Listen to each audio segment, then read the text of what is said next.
सुबह के बजे 6। भोले बाबा और माता जी को प्रणाम करके हम निकल दिए अपनी मंजिल के लिए।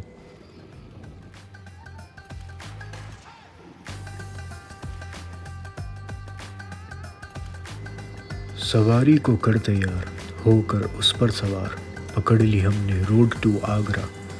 कहाँ और क्यों जा रहे ये आगे बताते हैं ना यार।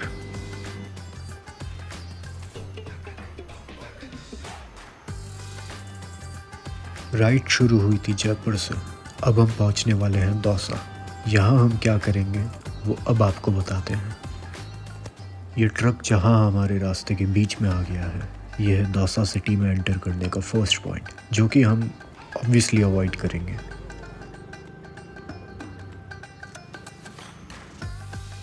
थोड़ा आगे चलने पर हमें दिखेगा ये फ्लाईओवर, जिसे अवॉइड करके हम सर्विस लेन में एंटर करेंगे।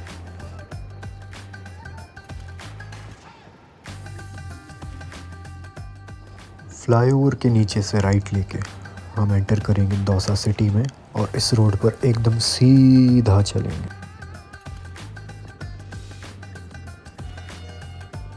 रोड ख़त्म होगी इस टी पॉइंट पर आकर, जिसे क्रॉस करके हमें रुकना है यहाँ आकर बीकानेर स्वीट्स एंड बेकरी। सुबह से थी गाड़ी भूखे पेट दौड़ रही, so it's time for some kadi kachori.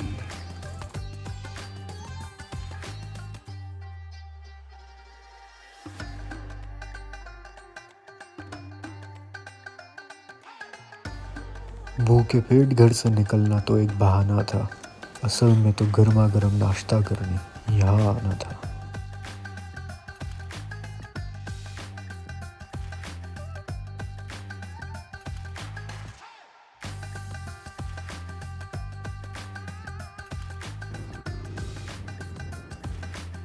Breakfast करके हम फिर से अपने रास्ते पर, और सूरज की है अब हम पर नज़र।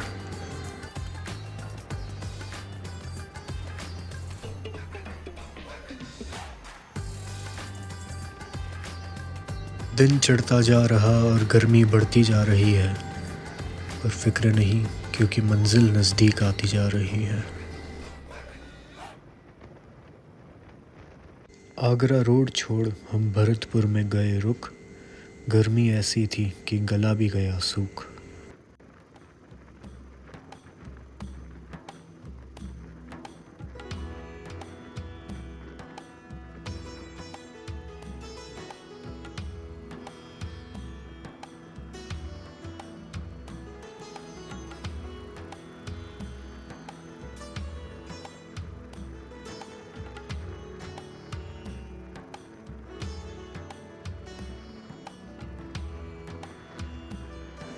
राजस्थान को पीछे छोड़ अब हम यूपी में एंटर हुए। कहाँ जाने का इरादा है ये शायद आप समझ गए। रास्ता है ऐसा मन भावन, सही सोचा आप लोगों ने, हम जा रहे हैं वृंदावन। और ये आ गए हम दिल्ली आगरा हाईवे पर, और सामने जा रही है बीएसएफ। दिल से सलाम हमारी सभी फोर्सेस को जो हमें हर पल महफूज रखते हैं।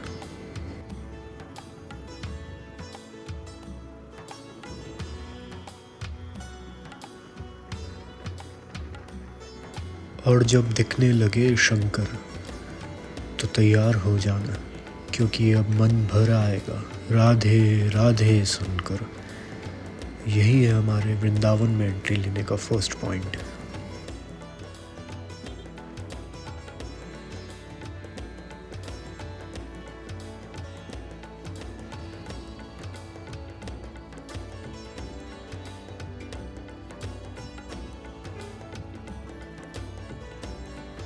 सर्विस लेन पे एंट्री पॉइंट बंद है, पर कोई बात नहीं, हम आगे से ट्राई करते हैं। इसी हाईवे पे हमें आगे चलना है और फ्लाईओवर ख़त्म होते ही जहाँ से एग्ज़िट पॉइंट हो वहाँ से लेफ़्ट मोड़कर यू टर्न लेना है। सांब सदाशिव, सांब सदाशिव। लेफ़्ट में जो फ्लाईओवर दिख रहा है इसी पे से हम अभी आए हैं। हमारा एग्ज़िट पॉइंट ओपन था इसलिए हमने यू टर्न ले लिया। अब आगे जाके देखते हैं कि फ्लाईओवर के नीचे से हमें रास्ता मिलता है या नहीं।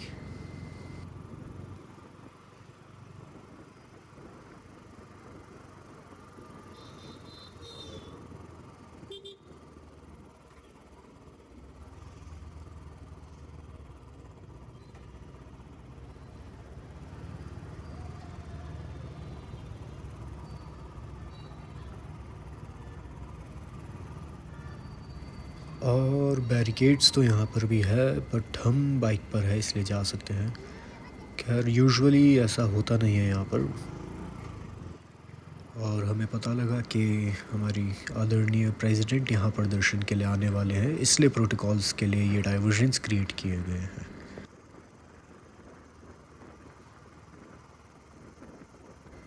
आगे फिर से रास्ता बंद है, बट हमें जहाँ जाना है उसके लिए तो हमें वैसे भी यहीं से राइट लेना होता है।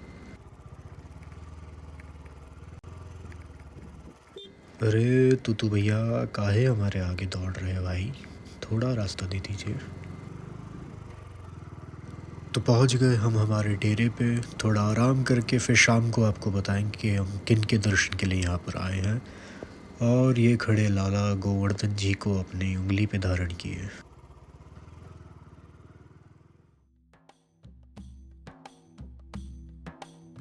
तो फाइनली हम पहुंच गए हमारे ब्रज की गलियों में, और अब हम जा रहे हैं श्री राधा वल्लभ जी दर्शन के लिए।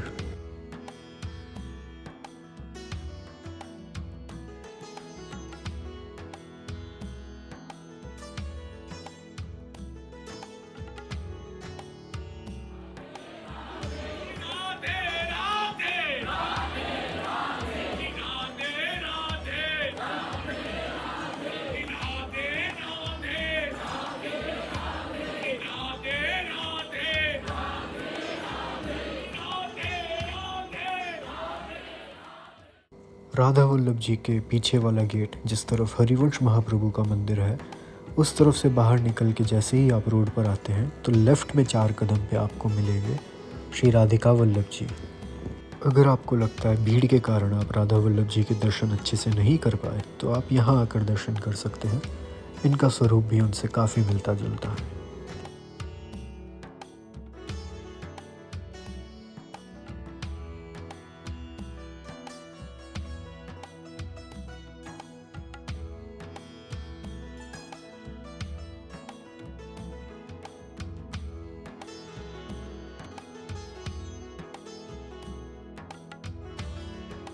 दर्शन कर कर के जी तो नहीं भरता, पर क्या करें, वक्त किसी के लिए नहीं रुकता।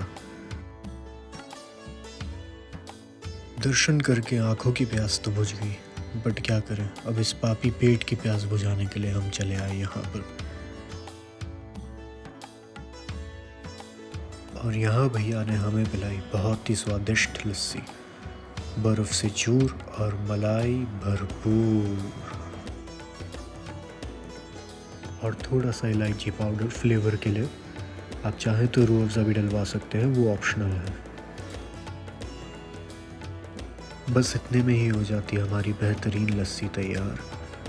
और ये सामने अगर हम देखते हैं तो ये राधा वल्लभ जी मंदिर का वही एग्ज़िट है जहाँ से लेफ़्ट में राधिका वल्लभ जी का मंदिर, और राइट आने पर हमें ये लस्सी वाली शॉप मिलती है।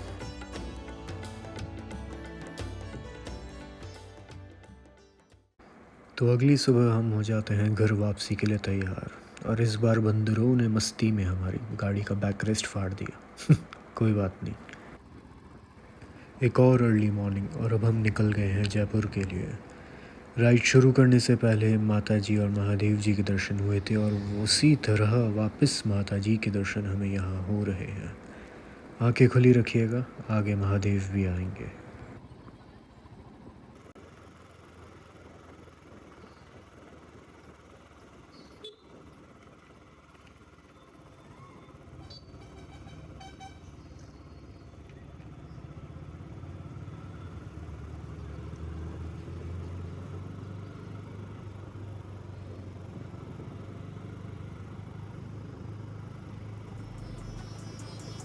ओम नमः पार्वती पते, हर हर महादेव।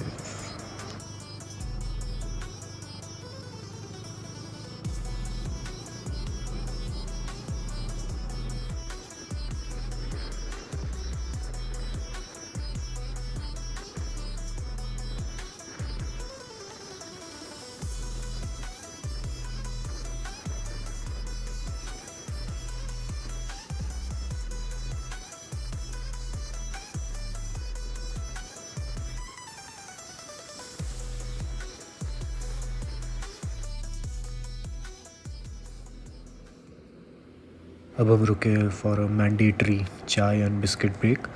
फिर से भरतपुर क्रॉस करके और जयपुर रोड चढ़ते ही हम रुक गए।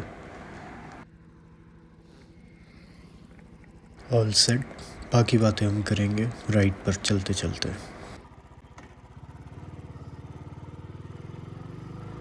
वृंदावन प्रभाव सुनी अपनों ही गुम देत, जैसे बालक मलिन को मात गोद भर लेत।